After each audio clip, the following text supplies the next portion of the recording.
아내는 통장 사본을 남편 앞 식탁에 던졌다. 종이는 바닥으로 미끄러졌고 남편은 그것을 보지 않은 채 고개를 돌렸다. 아내는 남편의 팔을 붙잡으려 했지만 남편은 몸을 뒤로 빼며 일어섰다. 두 사람은 서로의 말을 끊으며 언성을 높였고 남편은 대답 대신 현관으로 향했다. 저는 이 장면을 보는 순간 답답함과 분노가 치밀었습니다. 아내는 남편의 뒤를 따라가며 소리쳤다. 30대 아들한테 매달 200만 원씩 보냈다는 사실을 왜 숨겼냐고 물었지만 남편은 신발을 신으며 고개만 저었다. 아내는 문 앞을 막아섰고 남편은 아내를 밀치지 않은 채 잠시 멈췄다. 그러나 결국 남편은 아내의 어깨를 피해 문을 열었고 세게 닫고 나갔다. 저는 남편의 회피 태도에 깊은 분노를 느꼈습니다. 아내는 그대로 현관에 주저앉았다. 손은 떨렸고 눈은 통장 사본을 향했다. 그곳에는 지난 1년간의 이체 내역이 적혀 있었고 매달 15일 같은 금액, 같은 계좌로 송금된 기록이 선명했다. 아내는 종이를 집어 구겼다가 다시 펴며 숨을 고르려 했지만 쉽지 않았다. 오늘 이야기를 시작하기 전에 구독과 알림 설정 부탁드립니다. 여러분의 구독 하나가 제가 이야기를 이어갈 수 있는 힘이 됩니다. 아내는 거실 소파에 앉아 천장을 바라봤다. 남편은 밤 11시가 넘어서야 돌아왔고 아내는 불을 켜지 않은 채 소파에 그대로 앉아 있었다. 남편은 현관에서 아내를 봤지만 아무 말도 하지 않았다. 아내는 남편을 향해 고개를 돌렸지만 남편은 방으로 걸어 들어갔고 문을 닫았다. 저는 두 사람이 같은 집에 살면서도 완전히 다른 세계에 있다는 느낌을 받았습니다. 아내는 그날 밤 잠들지 못했다. 남편의 코 고는 소리가 벽 너머로 들렸고 아내는 그 소리를 들으며 25년이라는 시간을 떠올렸다. 결혼 초부터 지금까지 아내는 남편을 믿었고 남편 역시 아내를 존중한다고 생각했다. 그러나 통장 속 숫자는 그 믿음을 산산이 부쉈다. 저는 아내가 느낀 배신감이 단순한 금액 문제가 아니라 존중 욕망의 붕괴라고 판단했습니다. 아내는 새벽 5시에 일어나 부엌으로 갔다. 남편의 아침 식사를 준비하지 않았고 커피도 끓이지 않았다. 남편은 7시에 일어나 부엌으로 나왔지만 아무것도 차려지지 않은 식탁을 보고 멈칫했다. 아내는 소파에 앉아 휴대폰을 보고 있었고 남편은 아내를 바라보다 그냥 현관으로 향했다. 저는 이 부부가 이미 일상적 배려마저 중단된 상태라고 느꼈습니다. 남편이 나간 뒤 아내는 통장 사본을 다시 펼쳤다. 매달 200만 원, 1년이면 2,400만 원이었다. 아내는 계산기를 두드렸고 만약 3년이라면 7,200만 원이라는 숫자가 나왔다.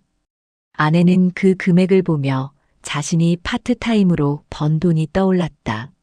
아내는 생활비를 보태기 위해 주 4일 마트 계산대에서 일했고 그 돈은 고스란히 공과금과 식비로 나갔다. 저는 아내가 자신의 노동까지 희생하며 살았다는 사실을 뒤늦게 깨달은 순간이라고 느꼈습니다. 아내는 휴대폰을 들고 아들에게 전화를 걸었다. 아들은 3번의 신호 끝에 받았고 엄마 왜? 라고 물었다. 아내는 아빠한테 돈 받고 있냐고 직접적으로 물었고 아들은 잠시 침묵했다. 아내는 그 침묵 속에서 이미 답을 들었다. 저는 아들의 침묵이 사실 확인이었다고 판단했습니다. 아내는 2주 전을 떠올렸다. 공과금을 납부하기 위해 통장을 정리하던 중 이체 내역 하나가 눈에 들어왔다. 매달 15일 같은 계좌, 같은 금액이었다. 아내는 그 계좌번호를 확인했고 아들의 계좌라는 사실을 알았다. 아내는 그 자리에서 숨이 멎는 느낌을 받았지만 일단 통장을 덮었다. 저는 아내가 즉시 남편에게 묻지 않고 혼자 감당하려 한 태도에서 불안을 느꼈습니다. 아내는 그날 저녁 남편에게 조심스럽게 물었다. 우리 아들한테 돈 보내. 남편은 TV를 보다 고개를 돌리지 않은 채 좀이라고만 답했다. 아내는 얼마나라고 다시 물었지만 남편은 생활비 보태주는 정도라며 대수롭지 않게 말했다. 아내는 더 묻지 못하고 부엌으로 돌아갔다. 저는 남편이 구체적인 금액을 숨긴 순간 이미 문제가 시작됐다고 판단했습니다. 아내는 그날 밤 남편이 잠든 뒤 통장을 다시 꺼냈다. 1년치 내역을 모두 출력했고 형광펜으로 아들 계좌 이체 내역을 표시했다.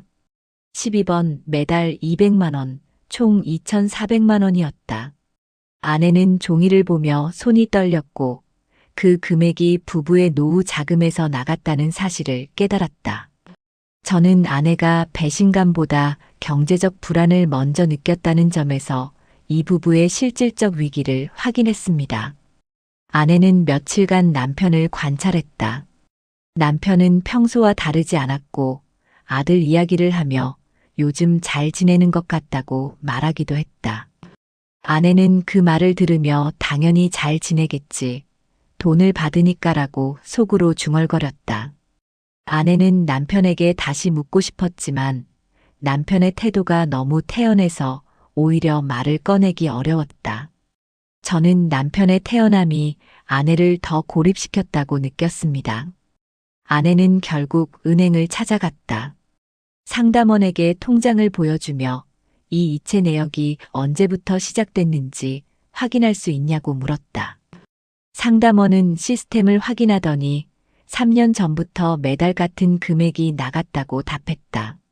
아내는 그 자리에서 계산했다. 3년이면 7,200만 원이었다. 저는 아내가 이 숫자 앞에서 남편에 대한 신뢰를 완전히 잃었다고 판단했습니다. 아내는 집으로 돌아오는 길에 아들에게 전화를 걸었다. 아들은 엄마 무슨 일이야? 라고 물었고 아내는 아빠한테 돈 받고 있지? 라고 직접 물었다. 아들은 잠시 말이 없다가 아빠가 도와주신다고 해서라며 조심스럽게 답했다. 아내는 얼마나 받냐고 물었고 아들은 한 달에 200만 원 정도라고 말했다. 저는 아들이 그 금액을 너무 당연하게 말한다는 점에서 깊은 실망을 느꼈습니다. 아내는 너 직장 다니잖아라고 말했다. 아들은 월급이 적어서 생활비가 빠듯하다며 불만을 토로했다. 아내는 그래도 내가 벌잖아라고 했지만 아들은 요즘 물가가 얼마나 오른 줄 아냐며 오히려 아내를 설득하려 했다. 아내는 더 이상 말을 잇지 못하고 전화를 끊었다. 저는 아들이 부모의 지원을 권리처럼 여긴다는 사실에 분노했습니다. 아내는 그날 저녁 남편을 기다렸다. 남편은 퇴근 후 집에 들어왔고 아내는 식탁에 통장 사본을 펼쳐놓았다. 남편은 그것을 보고 표정이 굳었지만 아무 말도 하지 않았다. 아내는 3년이면 7천만 원이다라고 말했다. 남편은 자리에 앉으며 알고 있다고 답했다. 저는 남편이 금액을 정확히 인지하고 있었다는 사실에서 이것이 실수가 아닌 의도적 은폐였다고 확신했습니다. 아내는 왜 나한테 말 안 했냐고 물었다. 남편은 말하면 반대할 줄 알았다고 답했고 아내는 당연히 반대하지. 우리 노후 자금인데라며 목소리를 높였다. 남편은 아들도 우리 가족이다라고 말했고 아내는 그 말을 듣고 허탈하게 웃었다.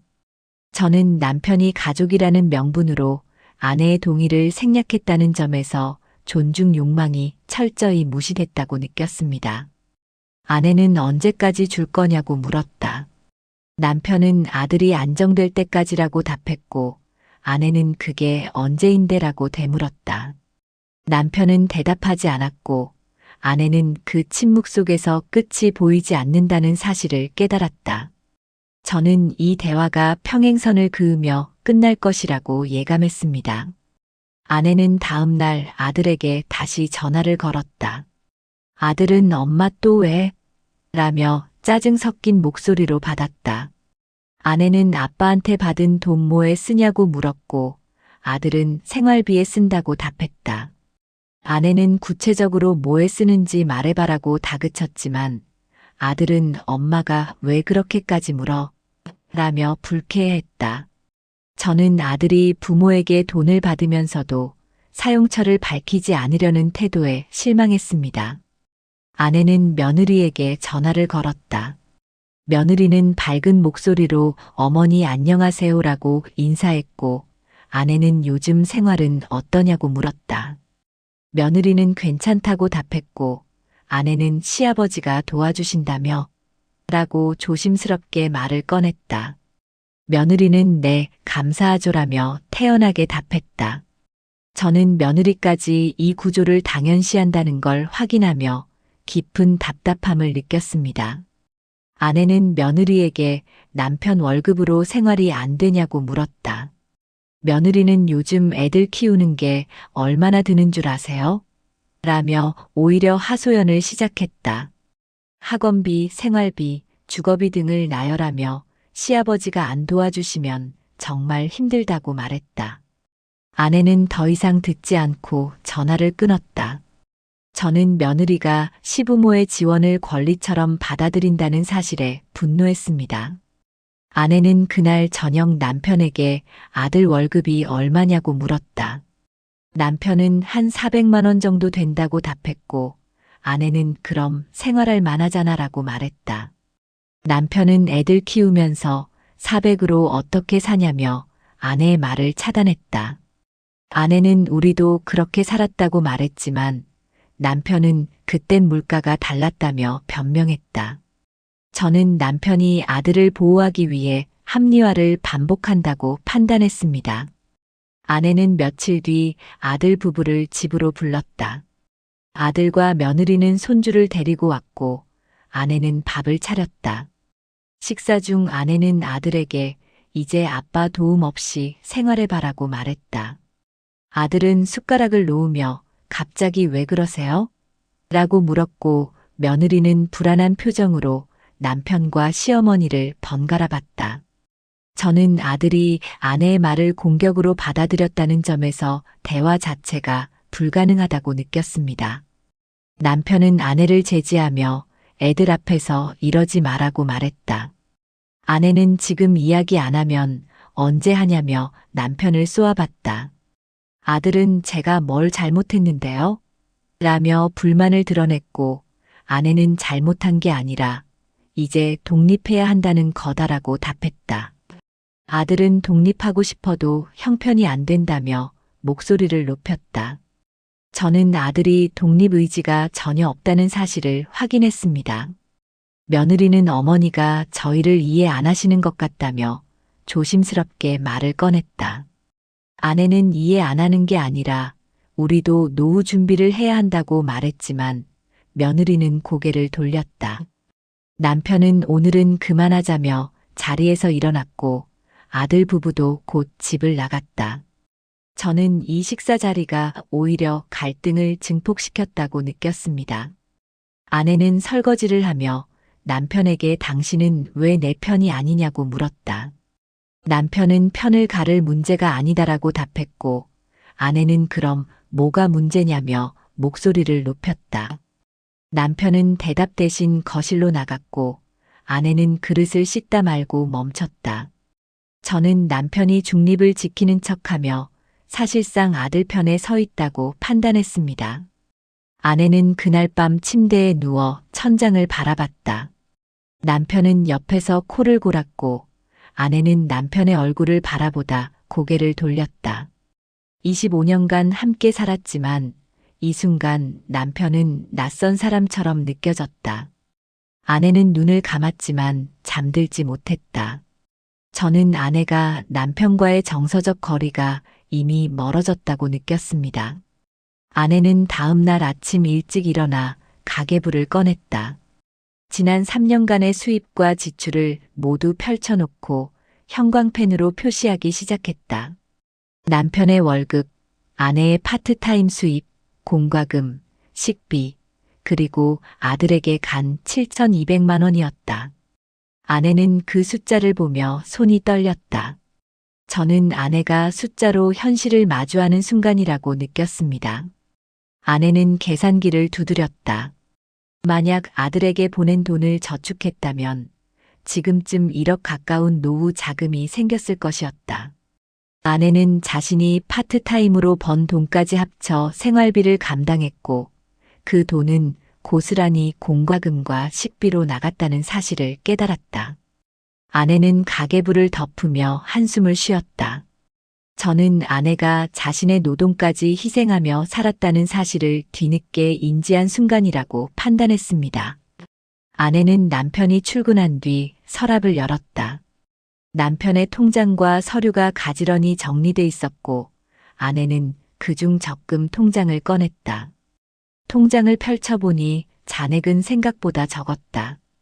아내는 이 돈으로 노후를 어떻게 버티냐며 중얼거렸다. 저는 아내가 경제적 불안을 구체적으로 체감한 순간이라고 느꼈습니다. 아내는 친구에게 전화를 걸었다. 친구는 무슨 일이야? 라고 물었고 아내는 남편이 아들에게 매달 200만 원씩 3년간 보냈다는 사실을 털어놨다. 친구는 헐, 그걸 너한테 말도 안 하고? 라며 놀랐고 아내는 나도 이제 알았다며 한숨을 쉬었다. 친구는 그럼 너희 노후 자금은? 이라고 물었고 아내는 그게 문제다라고 답했다. 저는 친구의 반응이 아내의 불안을 더 증폭시켰다고 느꼈습니다. 아내는 그날 저녁 남편에게 우리 노후 자금이 얼마냐고 물었다. 남편은 TV를 보다 고개를 돌리며 적금이랑 통장 합치면 한 5천 정도 된다고 답했다. 아내는 5천으로 어떻게 노후를 버티냐며 목소리를 높였다. 남편은 나중에 더 모으면 되지라며 태연하게 말했다. 저는 남편이 노후 준비의 시급성을 전혀 인식하지 못한다고 판단했습니다. 아내는 당신은 내년이면 정년인데 뭘 더 모으냐고 따졌다. 남편은 퇴직금 나오잖아 라고 답했고 아내는 퇴직금도 아들한테 줄 거냐며 비꼬았다. 남편은 표정이 굳으며 그런 식으로 말하지 말라고 했지만 아내는 사실이잖아 라며 물러서지 않았다. 저는 아내가 남편에 대한 신뢰를 완전히 잃었다고 느꼈습니다. 아내는 며칠 뒤 아들의 SNS를 확인했다. 아들은 가족과 함께 고급 레스토랑에서 식사하는 사진을 올렸고 며느리는 명품 가방을 든 모습을 게시했다. 아내는 그 사진들을 보며 저 돈이 다 우리 돈이구나라고 중얼거렸다. 저는 아들 부부가 부모의 돈을 사치에 쓰고 있다는 사실에 분노했습니다. 아내는 남편에게 휴대폰을 보여주며 이것 봐라고 말했다. 남편은 사진을 보고 애들이 가끔 외식하는 거 뭐 어때라며 대수롭지 않게 말했다. 아내는 우리 돈으로 명품 사고 외식하는 거 괜찮냐며 따졌지만 남편은 애들도 스트레스 풀어야지라며 아들을 감쌌다. 저는 남편이 아들의 소비를 정당화하며 아내의 감정을 무시한다고 판단했습니다. 아내는 나는 파트타임 하면서 점심도 굶는데 애들은 명품 사고 외식하냐며 울먹였다. 남편은 그럼 당신도 외식해라고 말했고 아내는 문제는 그게 아니잖아라며 소리쳤다. 남편은 더 이상 대답하지 않고 방으로 들어갔다. 저는 남편이 대화를 회피하며 문제를 방치하고 있다고 느꼈습니다. 아내는 그날 밤 혼자 거실에 앉아 통장을 다시 펼쳤다. 매달 15일 200만 원, 그 숫자는 변하지 않았다. 아내는 이제 어떻게 해야 하나라고 중얼거리며 눈을 감았다. 저는 아내가 한계에 다다랐다고 느꼈습니다. 아내는 더 이상 참을 수 없었다. 남편이 퇴근한 뒤 식탁에 마주 앉혀놓고 이제 아들한테 돈 그만 보내라고 단호하게 말했다. 남편은 젓가락을 놓으며 아내를 바라봤고 아내는 남편의 시선을 피하지 않았다. 남편은 잠시 침묵하다 왜 갑자기 그러냐고 물었다. 저는 남편이 갑자기라는 단어를 쓴 것 자체가 문제의 심각성을 모른다는 증거라고 느꼈습니다. 아내는 갑자기가 아니라 이미 3년이 지났다고 답했다. 남편은 아들이 힘들어하는데 어떻게 안 도와주냐며 목소리를 높였고 아내는 우리도 힘들다며 맞섰다. 남편은 우리는 벌이가 있잖아 라고 말했고 아내는 당신 내년이면 정년인데 무슨 벌이냐며 따졌다. 저는 남편이 현실을 외면하고 있다고 판단했습니다. 남편은 자리에서 일어나며 아버지로서 당연한 일이다라고 말했다. 아내는 당연한 일이면 왜 나한테 말 안 했냐고 소리쳤고 남편은 말하면 반대할 줄 알았으니까라고 답했다. 아내는 그 말을 듣고 허탈하게 웃으며 그럼 나는 뭐냐? 그냥 같이 사는 사람이냐고 물었다. 저는 아내가 존중받지 못한다는 감정을 직접적으로 표현한 순간이라고 느꼈습니다. 남편은 너무 극단적으로 몰아가지 말라며 아내를 진정시키려 했지만 아내는 물러서지 않았다. 아내는 내 동의 없이 우리 돈 7천만 원을 쓴 게 극단적이지 내가 극단적이냐며 목소리를 높였다. 남편은 내가 번 돈이다라고 말했고 아내는 그 순간 온몸이 얼어붙는 느낌을 받았다. 저는 남편이 내가 번 돈이라는 표현을 쓴 순간 25년 결혼 생활을 부정했다고 판단했습니다. 아내는 내가 번 돈, 그럼 나는 25년 동안 뭐 했는데? 라며 떨리는 목소리로 물었다. 남편은 그런 뜻이 아니라며 말을 흐렸지만 아내는 이미 들어버렸다. 아내는 나는 집안일하고 애 키우고 당신 뒷바라지 하면서 25년을 살았는데 그게 아무 가치도 없냐며 울먹였다. 저는 아내가 자신의 헌신이 평가절하당했다고 느낀 순간이라고 확신했습니다. 남편은 그렇게 따지면 나도 25년 동안 가족 먹여 살렸다며 맞섰다. 아내는 그래, 당신이 돈 벌었지. 근데 나는 뭐 했어? 그냥 얻어먹고 산 거야? 라며 소리쳤다. 남편은 더 이상 대답하지 않고 고개를 돌렸다. 저는 남편이 아내의 노동을 인정하지 않는다고 느꼈습니다. 아내는 애 키울 땐 당신도 돈 썼잖아 라고 말했던 남편의 과거 발언을 떠올렸다. 남편은 아들이 어렸을 때 학원비며 용돈을 아내가 쓰면 너무 많이 쓴다고 불평했었다. 그러나 지금은 아들에게 매달 200만 원을 보내면서 아무 문제 없다는 듯 행동했다. 아내는 이 이중잣대에 분노했다. 저는 남편이 아들과 아내를 다른 기준으로 대한다는 사실을 확인했습니다.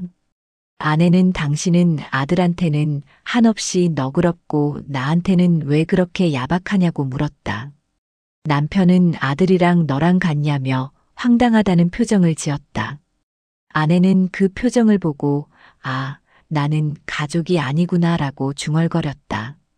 저는 남편이 아내를 가족 서열에서 배제하고 있다고 판단했습니다. 남편은 말을 왜 그렇게 비틀어서 하냐며 짜증을 냈다. 아내는 비트는 게 아니라 사실이잖아라며 맞섰다. 남편은 한숨을 쉬며 너랑 대화가 안 된다고 말하고 방으로 들어갔다. 아내는 홀로 식탁에 남아 눈물을 흘렸다. 저는 남편이 대화를 포기하며 아내를 고립시켰다고 느꼈습니다. 아내는 그날 밤 잠들지 못하고 남편의 말을 계속 떠올렸다. 내가 번 돈, 아들이랑 너랑 같냐, 너랑 대화가 안 된다.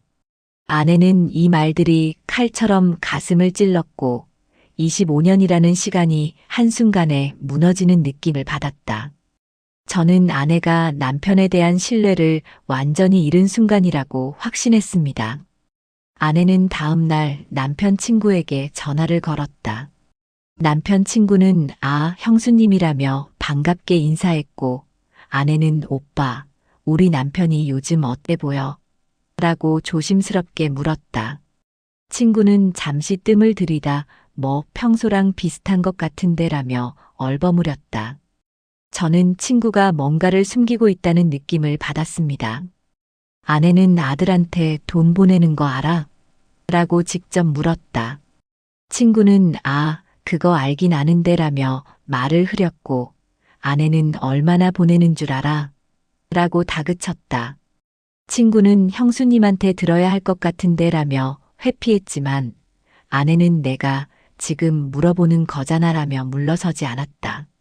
저는 친구가 남편 편에 서서 아내를 외면하려 한다고 느꼈습니다. 친구는 결국 매달 좀 보낸다고는 들었다고 답했다. 아내는 좀이 아니라 200만 원이다라고 말했고 친구는 헐, 그렇게 많이? 라며 놀란 척했다. 아내는 친구가 이미 알고 있었다는 확신이 들었다. 친구는 그래도 아들이 힘들면 도와줘야지라며 남편을 감쌌다. 저는 친구조차 남편 편에 서서 아내를 설득하려 한다고 판단했습니다. 아내는 우리 노후는 어떻게 하냐고 물었다. 친구는 나중에 어떻게든 되겠지라며 안일하게 말했고 아내는 더 이상 듣지 않고 전화를 끊었다. 아내는 휴대폰을 내려놓으며 다들 남편 편이구나라고 중얼거렸다. 저는 아내가 주변에서도 고립됐다고 느꼈습니다. 아내는 며느리에게 다시 전화를 걸었다. 며느리는 어머니 무슨 일이세요? 라고 물었고 아내는 요즘 생활비가 빠듯하냐고 물었다. 며느리는 네, 솔직히 좀 그래요라며 하소연을 시작했다. 아내는 그래도 남편 월급이 400이면 살만하잖아 라고 말했지만 며느리는 요즘 그 돈으로 애 키우기 힘들어요라며 불만을 쏟아냈다. 저는 며느리가 부모 지원을 당연한 권리로 여긴다고 느꼈습니다. 아내는 그럼 당신들이 절약을 해야지 왜 우리한테 손을 벌리냐고 따졌다. 며느리는 잠시 침묵하다 어머니가 저희를 이해 못하시는 것 같아요라며 서운함을 드러냈다. 아내는 이해 못하는 게 아니라 우리도 살아야 한다고 말했지만 며느리는 시아버지는 괜찮다고 하셨는데라며 남편을 언급했다. 저는 남편이 며느리에게까지 아내와 다른 이야기를 했다는 사실에 분노했습니다. 아내는 시아버지가 뭐라고 했는데? 라고 물었다. 며느리는 괜찮으니까 말하지 말라고 하셨어요 라고 답했고 아내는 숨이 막히는 느낌을 받았다. 남편은 아내 몰래 며느리에게도 비밀을 유지하라고 당부했던 것이었다. 저는 남편이 조직적으로 아내를 배제했다고 판단했습니다. 아내는 알았다고만 말하고 전화를 끊었다. 며느리는 어머니 화나셨어요? 라고 물었지만 아내는 대답하지 않았다. 아내는 휴대폰을 던지고 싶었지만 꾹 참고 소파에 앉았다. 저는 아내가 분노와 배신감으로 무너지는 순간이라고 느꼈습니다. 아내는 그날 저녁 남편에게 며느리한테도 말 못하게 했냐고 물었다. 남편은 무슨 소리냐며 시치미를 뗐지만 아내는 며느리가 다 말했다며 따졌다. 남편은 표정이 굳으며 그건 내가 반대할까 봐라고 변명했다. 저는 남편이 끝까지 자신의 행동을 정당화한다고 느꼈습니다. 아내는 나를 왜 이렇게 무시하냐며 울먹였다. 남편은 무시하는 게 아니라며 말을 흐렸지만 아내는 더 이상 듣지 않았다. 아내는 방으로 들어가 문을 닫았고 남편은 거실에 홀로 남았다. 저는 이 부부가 이미 회복 불가능한 지점에 왔다고 확신했습니다. 아내는 더 이상 참을 수 없었다. 남편이 샤워하는 동안 남편의 휴대폰을 열었다. 비밀번호는 결혼 기념일이었고 아내는 손이 떨리며 카톡을 눌렀다. 아들과의 대화방을 열었고 아내는 스크롤을 위로 올리기 시작했다. 저는 아내가 마지막 진실을 확인하려는 순간이라고 느꼈습니다. 대화 내용은 충격적이었다. 아들은 아빠, 이번 달 좀 더 보태줄 수 있어? 라고 요청했고 남편은 얼마 필요해? 라고 물었다. 아들은 50만 원만 더라고 답했고 남편은 알았다고 답했다. 아내는 손이 떨리며 날짜를 확인했다. 지난달이었다. 저는 남편이 200만 원 외에 추가로 돈을 더 보냈다는 사실에 경악했습니다. 아내는 더 과거로 올라갔다. 3개월 전 대화에는 아들이 아빠 차 수리비 좀 도와줘라고 했고 남편은 얼마라고 물었다. 아들은 100만 원이라고 답했고 남편은 보내줄게라고 했다. 아내는 숨이 막혔다. 저는 남편이 정기 송금 외에도 수시로 돈을 보냈다는 사실을 확인했습니다. 아내는 1년 전 대화까지 거슬러 올라갔다. 남편은 아들에게 엄마한테는 말하지 말라고 여러 번 당부했다. 아들은 알았어, 아빠라고 답했고 남편은 우리끼리만 알고 있자고 말했다. 아내는 그 문장을 보며 눈물이 흘렀다. 저는 남편이 의도적으로 아내를 배제하며 아들과 공모했다고 판단했습니다. 아내는 휴대폰을 내려놓고 화장실 문을 바라봤다. 샤워 소리가 들렸고 아내는 그 소리를 들으며 25년이라는 시간을 떠올렸다. 남편은 항상 우리라고 말했지만 실제로는 나와 아들이었다. 아내는 그 구조 밖에 있었다. 저는 아내가 자신이 가족에서 배제됐다는 사실을 뼈저리게 깨달은 순간이라고 느꼈습니다. 남편이 샤워를 마치고 나왔다. 아내는 휴대폰을 남편에게 내밀며 이게 뭐냐고 물었다. 남편은 화면을 보고 표정이 굳었다. 아내는 정기 송금만 한 게 아니라 수시로 더 보냈구나라고 말했다. 남편은 그건이라며 말을 잇지 못했다. 저는 남편이 변명조차 준비하지 못했다고 느꼈습니다. 아내는 도대체 얼마나 보낸 거냐고 소리쳤다. 남편은 정확히는 모르겠다며 회피했지만 아내는 모른다고 당신이 보낸 건데 어떻게 모르냐며 따졌다. 남편은 급하게 필요하다고 해서 그냥 보냈다고 답했다. 저는 남편이 계획 없이 무분별하게 돈을 보냈다는 사실에 분노했습니다. 아내는 휴대폰을 던지고 싶었지만 꾹 참고 테이블에 내려놨다. 엄마한테는 말하지 말라는 문장이 계속 머릿속을 맴돌았다. 아내는 나를 왜 빼고 결정했냐고 물었다. 남편은 내가 반대할 줄 알았으니까라고 답했고 아내는 그럼 내 의견은 중요하지 않냐며 목소리를 높였다. 저는 남편이 아내의 의견을 처음부터 무시했다고 판단했습니다. 남편은 중요하지 않은 게 아니라며 변명을 시작했지만 아내는 듣지 않았다. 아내는 25년 동안 당신 뒷바라지하고 애 키우고 집안일하면서 살았는데 내 의견은 중요하지 않다는 거지? 라며 울먹였다. 남편은 고개를 숙였고 아내는 그 모습을 보며 더 이상 기대할 게 없다고 느꼈다. 저는 아내가 남편에 대한 마지막 기대마저 버린 순간이라고 확신했습니다. 아내는 당신은 아들만 생각하고 나는 생각 안 하지? 라고 물었다. 남편은 너도 생각한다고 답했지만 아내는 거짓말하지 마, 행동이 증명하잖아라며 맞섰다. 남편은 더 이상 대답하지 않고 방으로 들어갔다. 저는 남편이 끝까지 회피로 일관한다고 느꼈습니다. 아내는 그날 밤 거실 소파에서 잠들었다. 남편과 같은 방에 있고 싶지 않았고 남편의 얼굴조차 보기 싫었다. 아내는 천장을 바라보며 이제 어떻게 해야 하나라고 중얼거렸다.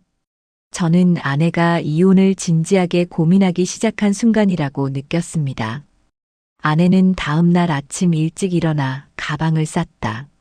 남편은 아직 자고 있었고 아내는 남편을 깨우지 않았다.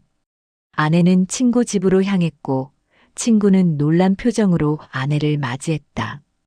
아내는 며칠만 있어도 되냐고 물었고 친구는 무슨 일이야? 라며 걱정했다. 저는 아내가 남편과의 물리적 거리를 두기 시작한 순간이라고 느꼈습니다. 아내는 친구에게 모든 상황을 털어놨다. 친구는 그 정도였어? 라며 놀랐고 아내는 고개를 끄덕였다. 친구는 이혼 생각하는 거야? 라고 조심스럽게 물었고 아내는 모르겠어. 근데 더 이상 같이 못 살 것 같아라고 답했다. 저는 아내가 이혼을 구체적으로 고민하기 시작했다고 판단했습니다. 남편은 아내가 없다는 사실을 점심때쯤 알았다. 남편은 아내에게 전화를 걸었지만 아내는 받지 않았다. 남편은 문자를 보냈고 어디 갔어? 연락해라고 썼지만 아내는 읽고도 답장하지 않았다. 저는 아내가 남편과의 소통을 완전히 차단했다고 느꼈습니다. 남편은 저녁 때 다시 전화를 걸었다. 아내는 이번에는 받았고 남편은 어디 있냐고 물었다. 아내는 친구 집이라고 짧게 답했고 남편은 집에 와라고 말했다. 아내는 싫어라고 답하고 전화를 끊었다. 저는 아내가 남편의 요구를 거부하며 주도권을 가져간 순간이라고 느꼈습니다. 아내는 친구 집에서 3일을 보냈다. 남편은 매일 전화와 문자를 보냈지만 아내는 답장하지 않았다. 남편은 우리 이야기 좀 하자고 문자를 보냈지만 아내는 할 말 없어라고만 답했다. 저는 아내가 남편과의 대화 자체를 거부하고 있다고 판단했습니다. 아내는 4일째 되는 날 집으로 돌아갔다. 남편은 거실에서 아내를 기다리고 있었고 아내는 남편을 지나쳐 방으로 들어갔다. 남편은 아내를 따라오며 이야기 좀 하자고 말했지만 아내는 이제 선택해라고 답했다. 저는 아내가 최후 통첩을 한 순간이라고 느꼈습니다. 아내는 남편을 바라보며 아들한테 돈 보내는 거 멈추거나 나랑 이혼하거나 둘 중 하나라고 말했다.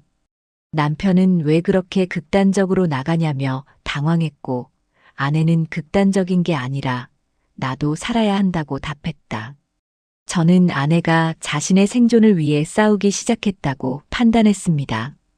남편은 아들을 어떻게 버리냐며 아내를 비난했다.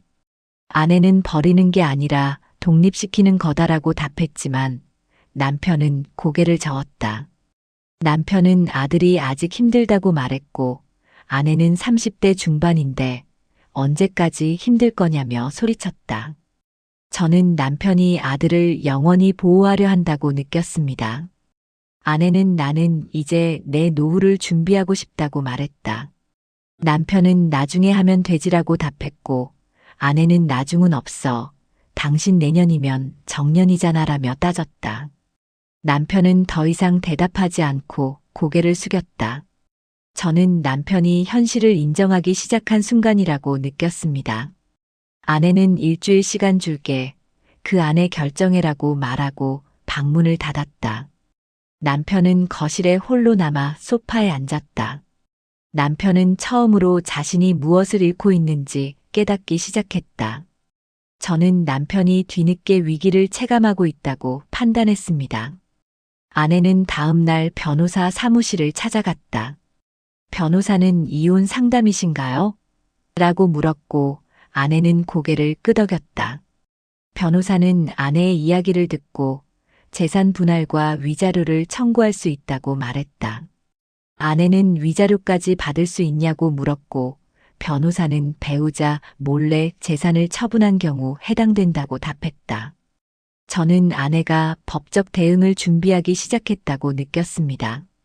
아내는 상담을 마치고 집으로 돌아왔다. 남편은 집에 없었고 아내는 거실에 앉아 생각에 잠겼다. 25년이라는 시간이 너무 길게 느껴졌고 동시에 너무 허무하게 느껴졌다. 아내는 정말 이혼해야 하나라고 중얼거렸다. 저는 아내가 마지막 고민을 하고 있다고 느꼈습니다. 남편은 저녁 늦게 돌아왔다. 남편은 아들을 만나고 왔고 표정이 어두웠다. 아내는 아들 만났냐고 물었고 남편은 고개를 끄덕였다. 아내는 뭐라고 하던데라고 물었지만 남편은 대답하지 않았다. 저는 남편이 아들에게서도 답을 찾지 못했다고 느꼈습니다. 남편은 한참 뒤 입을 열었다.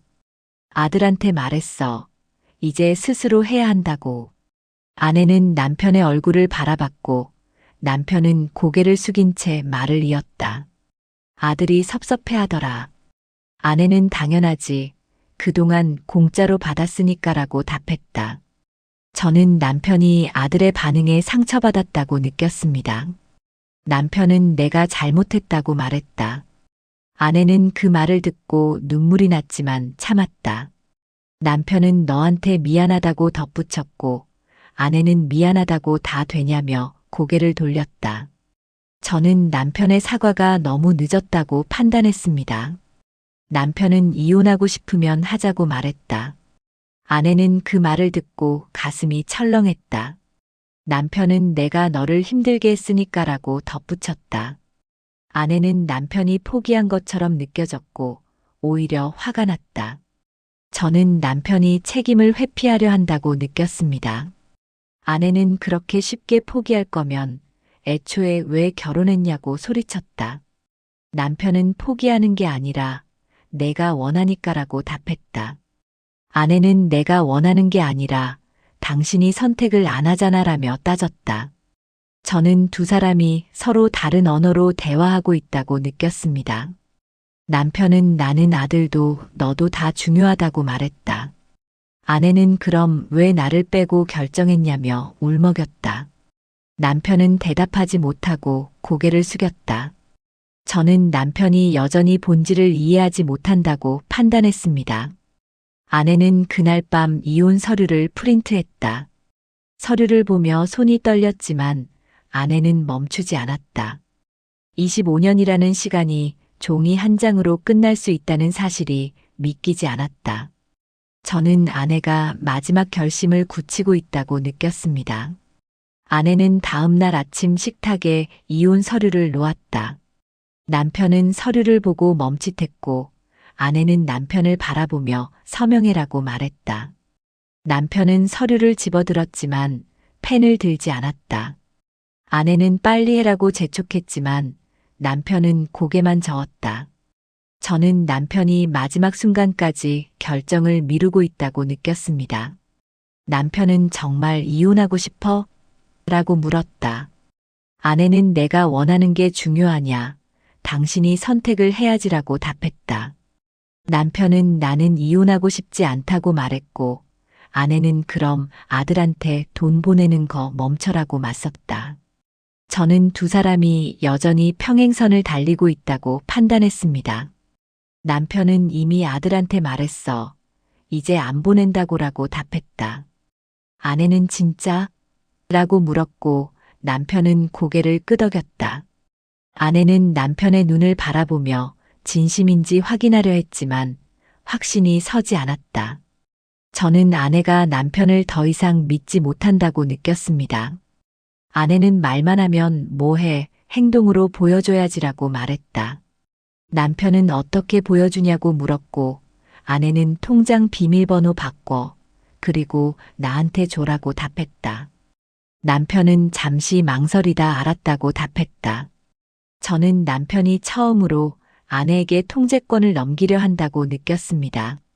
아내는 그리고 아들한테 다시는 돈 보내지 마. 만약 또 보내면 그날로 이혼이야라고 단호하게 말했다. 남편은 고개를 끄덕였고 아내는 이혼 서류를 집어들었다. 일단 보류하겠어. 근데 당신이 약속 안 지키면 바로 진행한다고 말했다. 저는 아내가 남편에게 마지막 기회를 준 순간이라고 판단했습니다.